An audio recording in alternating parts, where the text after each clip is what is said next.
নমস্কার, আমি জ্যোতিষী গৌতম কুমার। আমার চ্যানেলের পক্ষ থেকে আপনাদের প্রত্যেককে স্বাগতম। আজকের আলোচনার মূল বিষয় আগামীকাল 26শে মে মঙ্গলবার 2026 থেকে 4 দিনের মধ্যে এই 6টি রাশি জাতক বা জাতিকাদের জীবনে টাকা পয়সা, গাড়ি বাড়ি, ধন সম্পত্তির মালিক কিন্তু আপনারা হতে চলেছেন। কেননা রাশি চক্রে গ্রহ নক্ষত্র স্থান পরিবর্তনের ফলে একাধিক রাজযোগ তৈরি হয়েছে। এই একাধিক রাজযোগের প্রভাবে এই 6টি রাশির দুর্ভাগ্য দূর করে এবার সৌভাগ্য ফিরতে চলেছে। সৌভাগ্য যোগে রুচক পঞ্চ মহাপুরুষ রাজযোগের প্রভাবে, বুধাদিত্য রাজযোগের প্রভাবে এই 6টি রাশির ভাগ্য শুভ, কর্মস্থান অতি শুভ, শত্রু নাশ, দীর্ঘদিনের আশা বা স্বপ্নগুলো ব্যক্তি বিশেষে পূর্ণ হতে চলেছে। আসুন আমরা জেনে নেই কোন ভাগ্যবান এই 6টি রাশি জাতক বা জাতিকারা রয়েছে। ভিডিওটি না কেটে না স্কিপ করে সম্পূর্ণ দেখার চেষ্টা করুন। এই ভিডিওর মধ্যে যেই 6টি রাশির নাম বলবো, যদি আমার বলা রাশি আপনাদের রাশির সঙ্গে মিলে যায় তাহলে বিশেষ করে এই ভিডিওটি আপনাদের জন্য গুরুত্বপূর্ণ হতে চলেছে।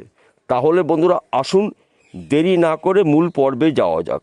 কিন্তু ভিডিওটি শুরু করার আগে আমরা প্রথমে এই রাজযোগের বিষয় একটু জেনে নিই, তাহলে আমাদের বুঝতে সুবিধা হবে এবং সহজ হবে। বর্তমান সময় মেষ রাশিতে অবস্থান করছে সেনাপতি গ্রহ মঙ্গল। মঙ্গলদেব স্বক্ষেত্রে রয়েছে, রুচক পঞ্চ মহাপুরুষ রাজযোগ তৈরি করছে।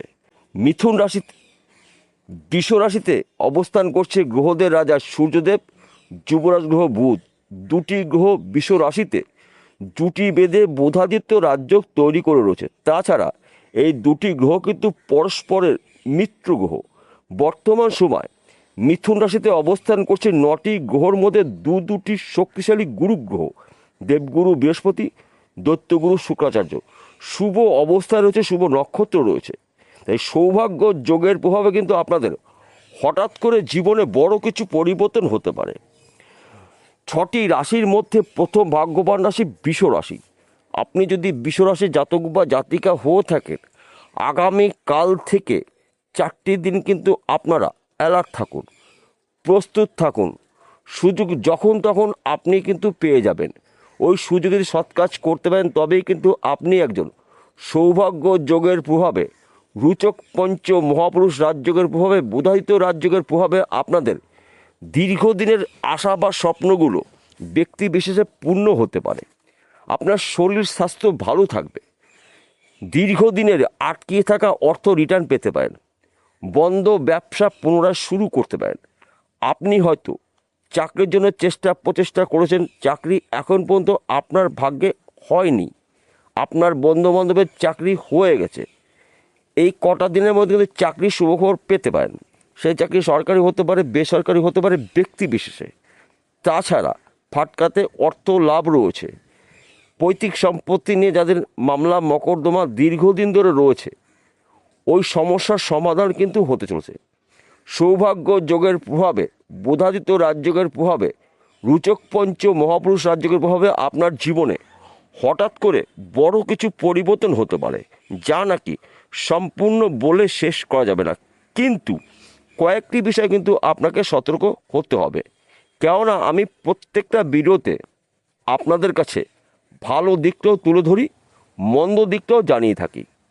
আপনি যদি যানবাহন চালান, গাড়ি সাবধানে চালাবেন এবং রাস্তা দেখে পার হবেন। গোপন কথাগুলো গোপন রাখার চেষ্টা করুন, কেননা আপনি যা আয় উন্নতি করবেন, হয়তো অনেকের আপনার উপরে হিংসা হতে পারে। তাই এই বিষয়গুলো কিন্তু আপনার সর্বদাই মনে রাখতে হবে। 2 নম্বর ভাগ্যবান রাশি মিথুন রাশি। আপনি যদি মিথুন রাশি জাতক বা জাতিকা হয়ে থাকেন, আপনার রাশিতেই 9টি গ্রহর মধ্যে দুটি গুরু গ্রহ অবস্থান করছে, দেবগুরু বৃহস্পতি, দৈত্যগুরু শুক্রাচার্য। বৃহস্পতি গ্রহে মানা হয় 9টি গ্রহর মধ্যে শ্রেষ্ঠ গ্রহ, শুভ গ্রহ। দেবগুরু বৃহস্পতি কর্মের দেবতা, সম্মানের দেবতা, সম্পদের দেবতা, বিদ্যা বুদ্ধির দেবতা গুরু বৃহস্পতি। শুক্রকে মানা সুখের কারগ্রহ, ঐশ্বর্যের কারগ্রহ, ধন সম্পদের কারগ্রহ শুক্র সুখ সমৃদ্ধি নির্দেশ করে। অবস্থান করছে আপনার রাশির প্রথম ঘরে। এই সময় চলাকালীন কিন্তু আপনার গৃহে সুখ সমৃদ্ধি প্রবেশ করবে। শরীর স্বাস্থ্য ভালো থাকবে। সন্তান সুখ প্রাপ্তি, অবাধ্য সন্তান বাধ্য মতন চলবে। বিশেষ করে যাদের সন্তান গৃহে আসেনি, সন্তানের শুভখবর পেতে পারেন। এই সময় চলাকালীন কিন্তু পিতামাতার পুরো সাপোর্ট পেতে চলেছেন, কেননা দুটি গুরুগ্রহ অবস্থান করছে আপনার রাশির প্রথম ঘরে, অর্থাৎ গুরুজন ব্যক্তি আপনাকে সাপোর্ট করবে। এই সময় চলাকালীন কিন্তু আপনার পরধন প্রাপ্তির যোগ রয়েছে। এক ঘর বা দুঘর লটারি টিকিট কাটতে পারেন। পৈতৃক সম্পত্তি নিয়ে যদি মামলা মকদ্দমা থেকে থাকে, ওই সমস্যার সমাধান কিন্তু হতে চলেছে। ওই সম্পত্তির আইনত মালিক কিন্তু আপনি হতে পারেন। তাছাড়া মাতৃবাড়ির সম্পত্তিও পেতে পারেন। তাই এই শুভ সময়টা আপনারা চোখ কান খুলে রাখুন। সুযোগ কিন্তু আপনাকে আগের থেকে বলে কয়ে আসবে না বা চিঠি দিয়ে আসবে না, সুযোগ আপনার কাছে আসবে আচমকাই। ওই সুযোগে যদি আপনি কাজ করতে পারেন, তবেই কিন্তু আপনি একজন এই একাধিক রাজযোগের প্রভাবশালী ব্যক্তি হতে পারেন। তৃতীয় নম্বর ভাগ্যবান রাশি সিংহ রাশি। আপনি সিংহ রাশি জাতক বা জাতিকে হয়ে থাকেন, আগামী কাল থেকে 4টে দিন কিন্তু আপনাদের গুরুত্বপূর্ণ দিন, কেননা আপনার রাশির নবম ঘরে নবমপতি রয়েছে। ভাগ্যস্থানে ভাগ্যপতি গ্রহ মঙ্গল অবস্থান করছে এবং মঙ্গলদেব প্রবল শক্তি সঞ্চয় করে মেষ রাশিতে রুচক পঞ্চ মহাপুরুষ রাজযোগ তৈরি করেছে। আপনার রাশির দশম ঘরে অবস্থান করছে আপনার রাশির অধিপতি গ্রহ সূর্য অর্থাৎ রবির পরম মিত্র গ্রহ যুবরাজ গ্রহ বুধ। এই দুটি গ্রহ বিষ রাশিতে জুটি বেঁধে সৃষ্টি করছে বুধাদিত্য রাজযোগ, অত্যন্ত শুভ। আপনার রাশির একাদশ ঘরে অবস্থান করছে দুটি শক্তিশালী গুরুগ্রহ, দেবগুরু বৃহস্পতি, দৈত্যগুরু শুক্রাচার্য লাভের ঘরে। লাভের খবর আপনি নিশ্চিত পেতে পারেন। আপনার শরীর স্বাস্থ্য ভালো থাকবে। ব্যবসা ক্ষেত্রে আপনার উন্নতি হতে পারে। বিদেশ যাত্রা আপনার শুভ। চাকরি ক্ষেত্রে প্রমোশন পদে উন্নতি রয়েছে। চাকরি ক্ষেত্রে আপনাকে বিদেশে যেতে হতে পারে। ফাটকাতে অর্থ লাভ রয়েছে। একাধিক পথ থেকে উন্নতি করার সুবর্ণ সুযোগ পাবেন। কিন্তু এই সময় চলাকালীন কিন্তু আপনার রাগ এবং জেদকে নিয়ন্ত্রণ করতে হবে, কেননা মঙ্গলদেবকে মানা হয় তেজি গ্রহ, সাহসী গ্রহ, যোদ্ধা গ্রহ অবস্থান করছে আপনার ভাগ্যস্থানে এবং আপনার রাশির অধিপতি গ্রহ সূর্যদেবকে মানা হয় রাজা গ্রহ। তাই অবস্থান করছে আপনার রাশির কর্মের ঘরে, অর্থাৎ ভাগ্য আপনার শুভ, কর্মস্থান অতি শুভ। কিন্তু মাথা একদম গরম করা যাবে না। মাথা ঠান্ডা করে দিয়ে আপনি গুরুত্বপূর্ণ কাজগুলো শুরু করতে পারেন। সেই কাজগুলো কঠিন হলেও খুব সহজে আপনি কমপ্লিট করতে পারবেন। চতুর্থ নম্বর ভাগ্যবান রাশি তুলা রাশি। আপনি তুলা রাশি জাতক বা জাতিকা হয়ে থাকেন, আগামী কাল থেকে 4টে দিন কিন্তু আপনারা ঈশ্বরের আশীর্বাদে দিন পেতে পারেন, কেননা আপনার রাশির নবম ঘরে ভাগ্যস্থানে আপনার রাশির পিতা গ্রহ অবস্থান করছে শুক্র, সঙ্গে রয়েছে দেবগুরু বৃহস্পতি।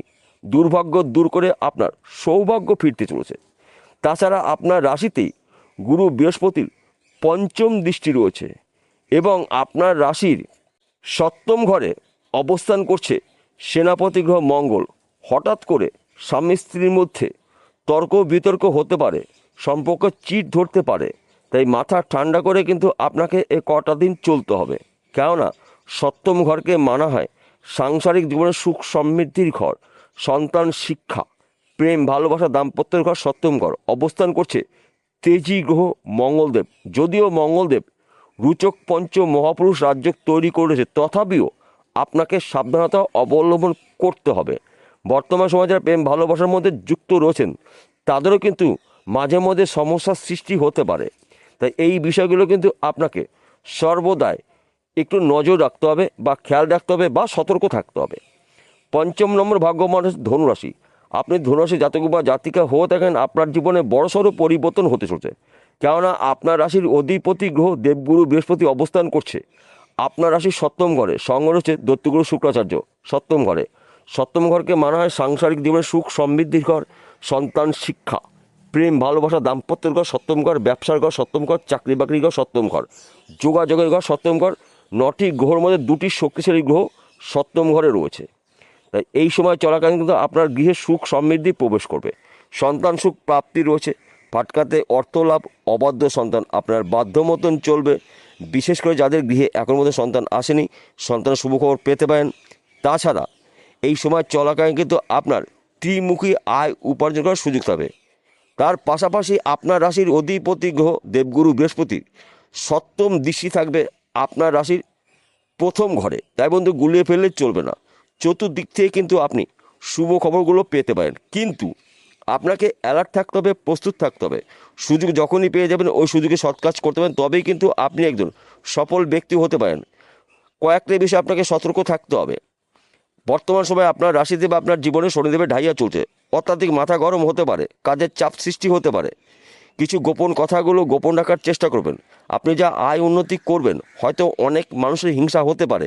কত টাকা ইনকাম করছেন, কি ব্যবসা করছেন, কোন গাড়ি কিনবেন, কোন সম্পদ কিনবেন, এই সময় কারোর সঙ্গে আলোচনা না করাটাই আপনার জন্য মঙ্গল হবে। ষষ্ঠ নম্বর ভাগ্য রাশি কুম্ভ রাশি। আপনি কুম্ভ রাশি জাতক বা জাতিকা থাকেন, আপনার রাশিতেই অবস্থান করছে মায়াবী গ্রহ রাহু, এবং রাহুর উপরে গুরু বৃহস্পতির নবম দৃষ্টি রয়েছে। আপনার রাশির পিতাগ্রহ কর্মফলদাতা শনিদেব অবস্থান করছে আপনার রাশির দ্বিতীয় ঘরে ধনস্থানে। একাধিক জায়গাতে কিন্তু আপনি লাভের খবর পাবেন। বেকার রয়েছেন, কাজের শুভ খবর পাবেন। চাকরি ক্ষেত্রে প্রমোশন, নতুন ব্যবসা শুরু করতে পারেন। বিদেশ যাত্রা শুভ, সন্তান সুখ প্রাপ্তি, ফাটকাতে অর্থ লাভ, এক ঘর বা দু ঘর লটের টিকিট কাটতে পারেন ভাগ্য পরীক্ষা করার জন্য। তাছাড়া এই সময় চলাকালীন কিন্তু আপনার ত্রিমুখী আয় উপার্জন করার সুযোগ আসবে, কিন্তু আপনার রাগ, আপনার জেদ, আপনার অহংকার যেন আপনাকে স্পর্শ করতে না পারে। এই বিষয় কিন্তু গুলিয়ে ফেললে চলবে না। সবার শেষে একটি কথা বলছি, প্রত্যেকটা ভিডিওতে বলি, আজকে বলবো আপনাদের ভালোর জন্য, আপনারা যেন বিষয়টা খুব সহজে বুঝতে পারেন। আজকের আলোচনা কিন্তু রাশিভিত্তিক আলোচনা, অর্থাৎ আমি বলতে চাইছি এই 6টি রাশি জাতক বা জাতিকারা পৃথিবীতে কোটি কোটি রয়েছে, সবার জন্য কিন্তু একই ফলাফল আশা করা যাবে না। কেন একই ফলাফল আশা করা যাবে না? আসল তথ্য, আসল রহস্য লুকিয়ে রয়েছে আপনার ব্যক্তিগত জন্মকুণ্ডলিতে। যদি আপনার জন্মকুণ্ডলিতে এই গ্রহগুলো শুভ থাকে, ভাগ্য শুভ থাকে, তাহলে আগামী কাল থেকে কিন্তু আপনার জীবনে বড় কিছু পরিবর্তন ঘটবে। আর যদি আপনার জন্মকুণ্ডলিতে এই গ্রহগুলোর মধ্যে একটি বা দুটি গ্রহ দোষযুক্ত থাকে, তাহলে কিন্তু উন্নতি করতে গিয়েও আপনাকে আবার ব্যর্থ হয়ে পিছিয়ে আসতে হবে। তাই সবার আগে আপনার জন্মকুণ্ডলী অভিজ্ঞ জ্যোতিষ দিয়ে বিচার করিয়ে রেখে দেবেন। তার পাশাপাশি ভাগ্যভাবকেও বিচার করতে হবে। ভাগ্য শুভ, গ্রহরা শুভ, উন্নতি কিন্তু আপনাদের এই 6টি রাশির কেউ আটকাতে পারবে না। বিষয়টা বোঝা গেল। নমস্কার বন্ধুরা, আবার দেখা হবে।